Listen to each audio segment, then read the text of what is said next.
महान वैज्ञानिक आइंस्टाइन ने ईश्वर के बारे में क्या कहा था, क्या है उनकी हैरान कर देने वाली सोच। अल्बर्ट आइंस्टाइन पिछली सदी से सबसे महान वैज्ञानिक और सबसे तेज दिमाग वाले लोगों में शुमार। अल्बर्ट आइंस्टाइन की भगवान को लेकर बहुत ही दिलचस्प सोच थी।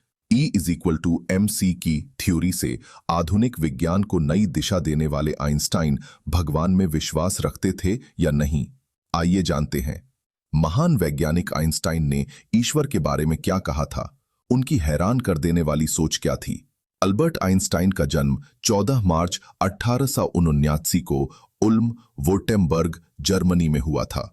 वह एक जर्मन मूल के भौतिकी विज्ञानी थे जिन्होंने सापेक्षता के सिद्धांत को विकसित किया और फोटोइलेक्ट्रिक प्रभाव को समझाने के लिए 1921 में नोबेल प्राइज मिला था। परमाणु हथियार में योगदान। जापान के हिरोशिमा पर गिराया गए पहले एटम बम को बनाने में आइंस्टाइन का बहुत बड़ा योगदान था।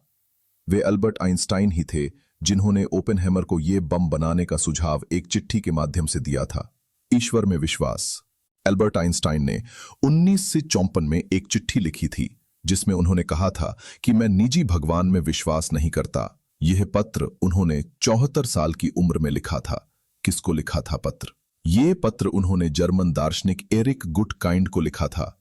जर्मन भाषा में लिखी इस चिट्ठी में आइंस्टाइन ने लिखा था, मेरे लिए ईश्वर शब्द मानवीय कमजोरियों की अभिव्यक्ति और उत्पाद के अलावा कुछ नहीं है। और क्या क्या लिखा? आइंस्टाइन ने आगे लिखा कि कोई भी व्याख्या चाहे कितनी भी सूक्ष्म क्यों ना हो, मेरे लिए इसमें कुछ भी नहीं बदल सकता। कितने में नीलाम हुई चिट्ठी? आइंस्टाइन द्वारा जर्मन दार्शनिक एरिक गुटकाइंड को लिखी गई ये चिट्ठी 2018 में $2.9 मिलियन में नीलाम हुई थी। आप यदि ईश्वर को अपने मनोकाल्पनिक चित्र में ढूंढोगे तो वो आपको कभी नहीं मिलेगा। ईश्वर एक चेतना है, अनंत है, अकल्प्य है, शून्य है, शक्ति है और सर्वत्र है। ईश्वर को न किसी ने देखा है न कभी देखेगा। जो कोई भी कह रहा है उसका कोई प्रमाण नहीं है। जो किसी ने देखा होगा वो अपने मानस पट पर काल्पनिक रूप में देखा होगा।